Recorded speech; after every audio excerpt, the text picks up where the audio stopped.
We are about to embark on a super huge journey, but yet a very exciting one because we are going to build together a series of machine learning models from all the branches of machine learning. Hello, everyone, and welcome to the data preprocessing and action part of machine learning with Python. My name is Narendra Kumar Sharma. Data preprocessing is the first very important step of this journey because anytime you build a machine learning model, you always have a data preprocessing phase to work on. You have to pre-process the data in the right way so that the machine learning model that you are going to build can be trained the right way on the data. So we have to start with this step. I'll make sure to do this very efficiently so that we can rapidly proceed to the branches of machine learning where we are going to build some models.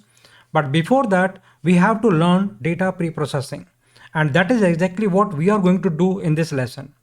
You can use Google Colab or Jupyter Notebook or Visual Studio Code setup for Python development for your implementation. Feel free to use environment you like the most for this implementation.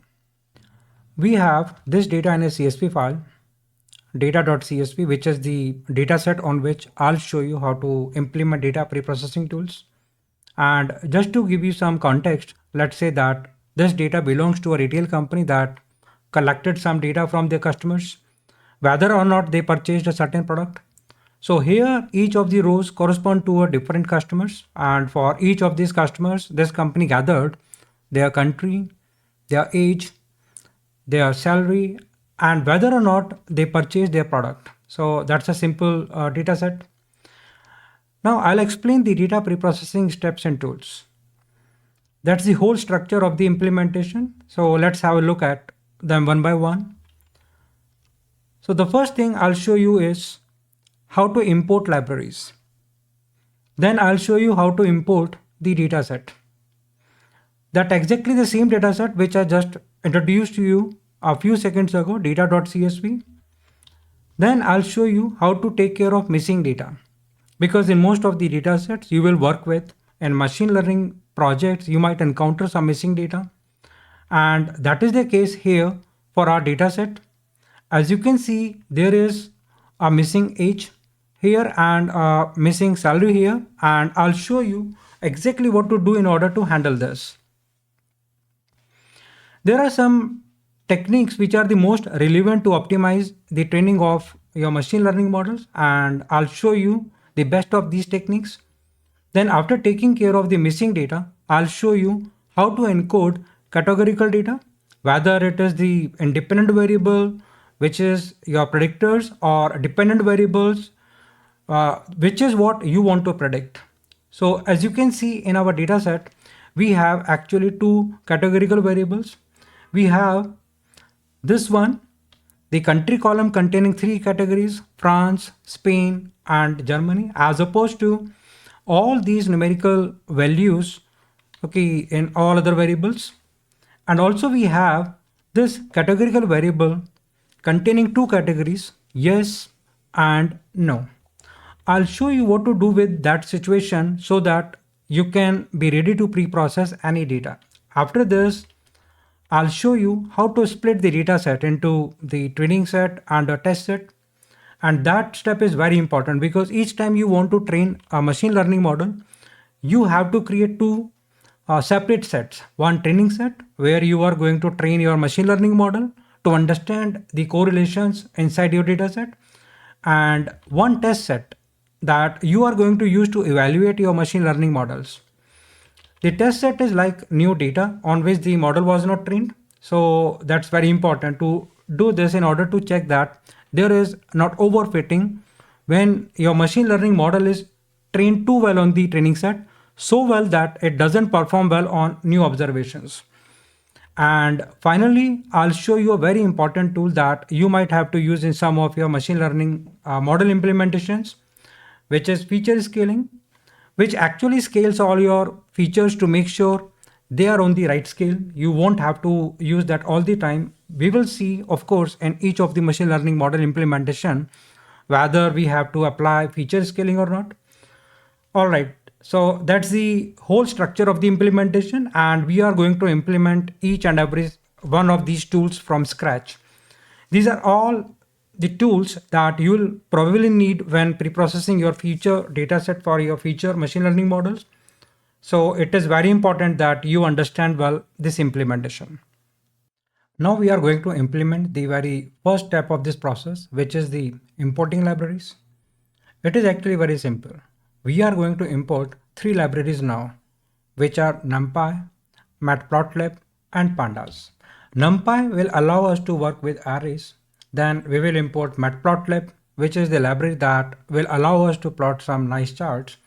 You will see that we will plot actually many charts and graphs in this series.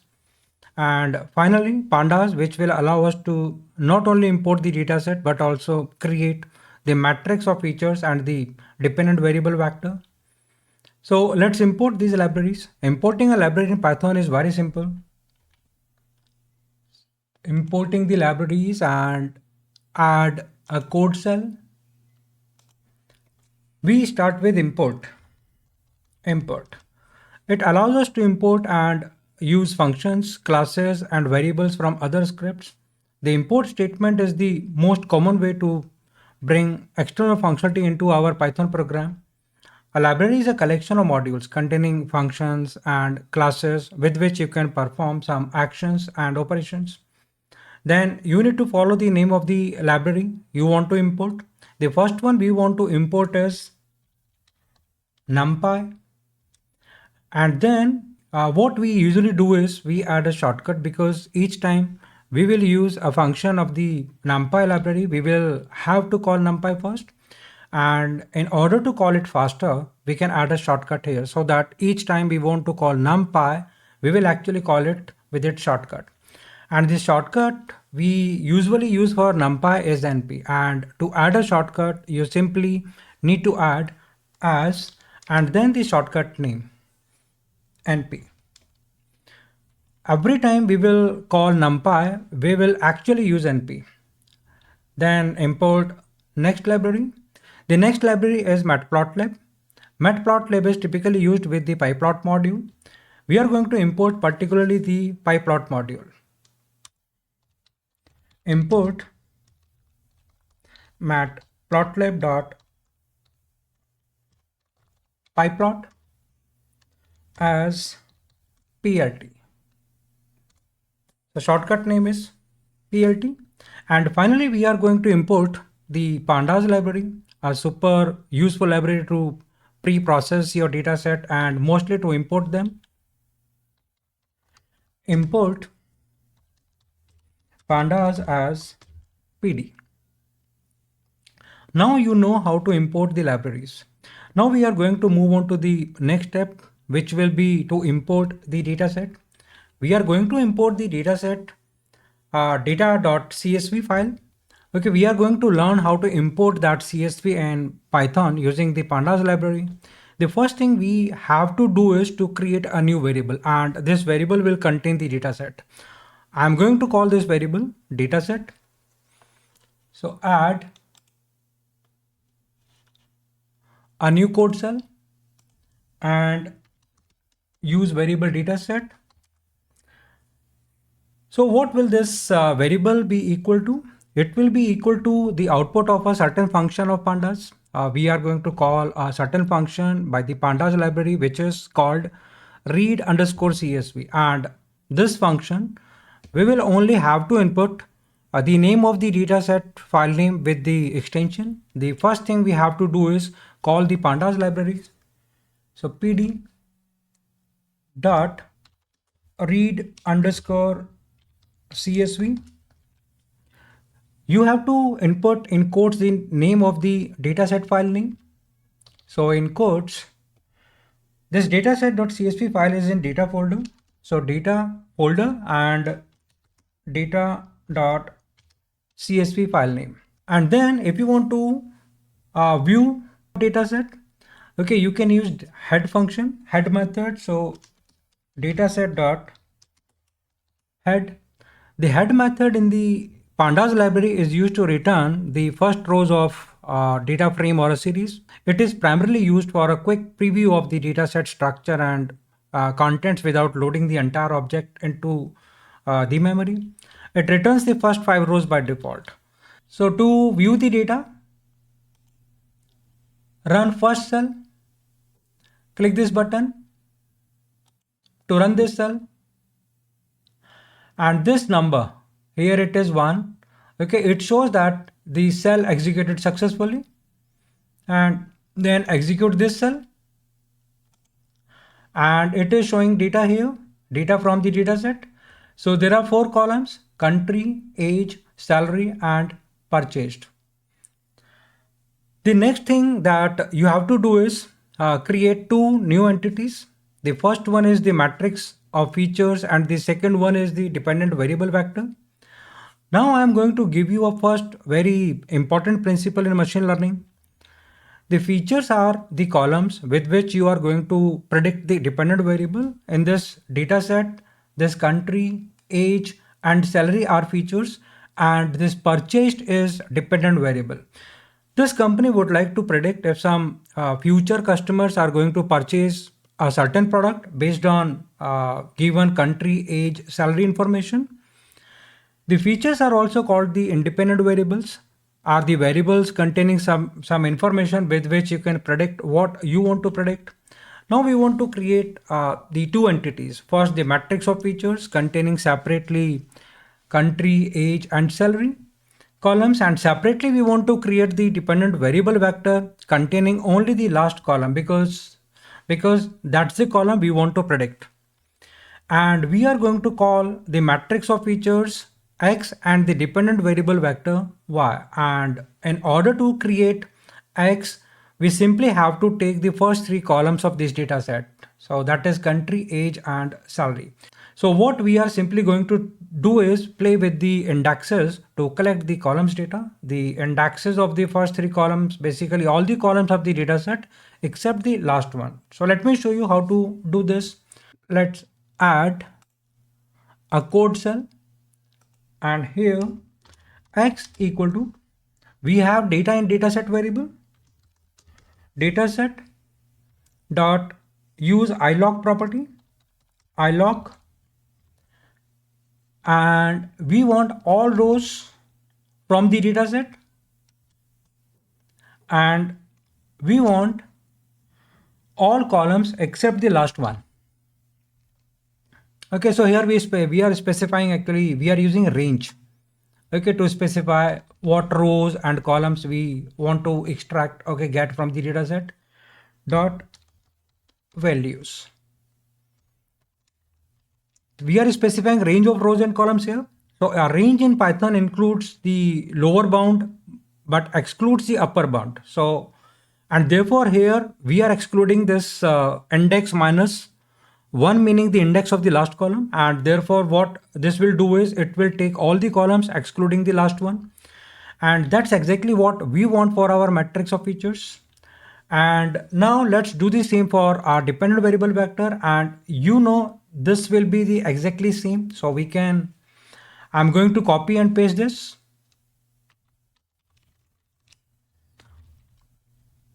Paste here. Variable name is y, dataset.ilog. So we want all rows from this column, all rows, and only the last column, so -1 dot values. Now I'm going to show you the x and y will be well created, and in order to do this, use print function,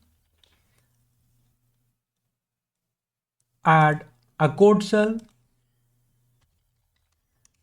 print x, add one more code cell,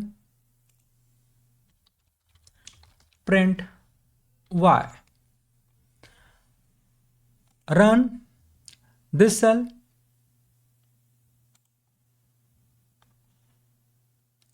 Now run this cell in order to print the matrix of features x, and now it is showing the data of these 3 columns: country, age, and salary, and this is matrix. And now let's run this cell to print y, the dependent variable vector. Run. It gets the dependent variable vector containing all the decisions whether or not the customers purchase the product. We now have our matrix of features x and our dependent variable vector y. We need these 2 entities to build machine learning models. Now we are going to proceed to the next step, which is a new tool which I'm going to show you, and that will take care of missing data.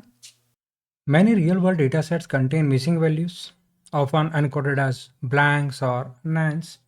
In our dataset, we have seen that there is a missing salary for a customer from Germany, age 40 years, and who purchased the product. So this is fifth row. In this vector, fifth fifth value is yes. So this customer purchased the product. And there is a missing age for a customer from Spain. Salary is 52,000. Age is missing. And for this customer, this is seventh row. So this customer did not purchase the product. Generally, we don't want to have any missing data in our dataset for the simple reason that it can cause some errors when training our machine learning model, and therefore we must handle them. There are actually several ways to handle them. A basic strategy is to discard entire rows or columns containing missing values. However, this comes at the price of losing data which may be valuable. A better strategy is to infer the missing values from the known part of the data. This is what we are going to use right now, actually replacing the missing values by the average of all the values in the column in which the data is missing. This is a classic way of handling missing data. Let's create a new code cell. So for this step, taking care of missing data, insert a code cell, and let's replace that missing salary by the average of all the salaries and missing age by the average of all the ages. And to do this, we are going to use a library, one of the best data science libraries, scikit-learn. It contains a lot of tools, including a lot of data processing tools. And to do this, the class that we are going to use from scikit-learn is called Simple Imputer. The Simple Imputer class provides basic strategies for imputing missing values. Missing values can be imputed with a provided constant value or using the statistics, mean, median, or most frequent of each column in which the missing values are located. We are going to first import the simple imputer class. Then we will create an instance of the simple imputer class. This object will allow us to replace missing salary by the average of the salaries and missing age by the average of ages. And then we will have an updated data set, an updated matrix of features, because we will apply this imputer on the matrix of features only. So we will have a new matrix of features with no missing data. Let's do this. Since the class belongs to scikit-learn, which has the name sklearn, so from sklearn, the simple imputer class which we want to import belongs to impute module of scikit-learn. Impute. From this impute module, we are going to import the simple imputer class. Import simple imputer. Then create an instance of this class. Use a new variable imputer.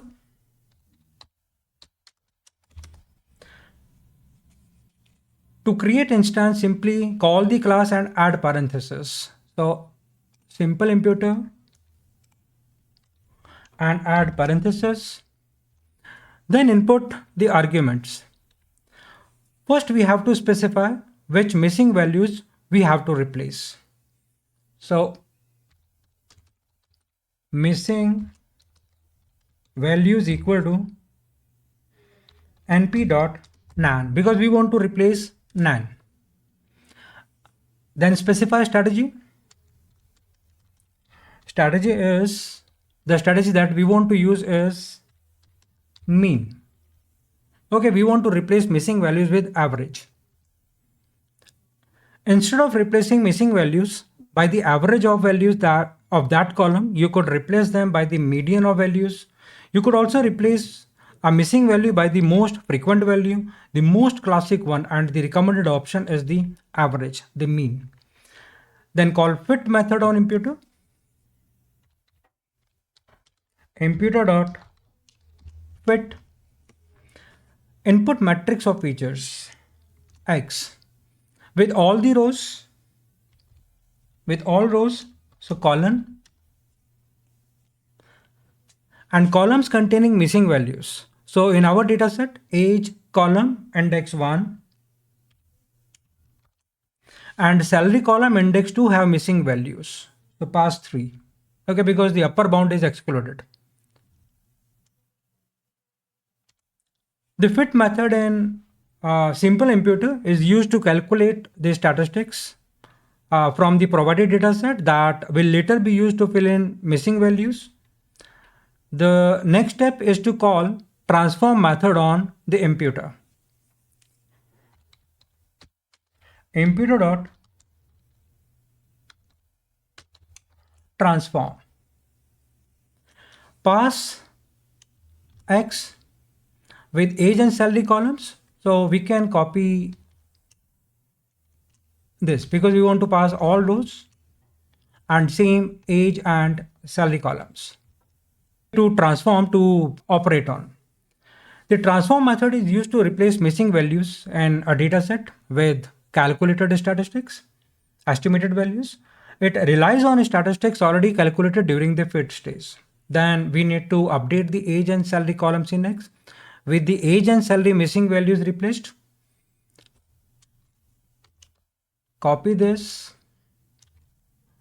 and assign the return result, okay, to X all rows and first and second column. Now we are going to check the updated matrix of features X, and to do so we are going to create a new code cell where we are going to print the new matrix of features. So add a new code cell and print updated X. Run this cell. This number shows that the cell executed. Now run print X. We can see here nans are replaced in this new version of X.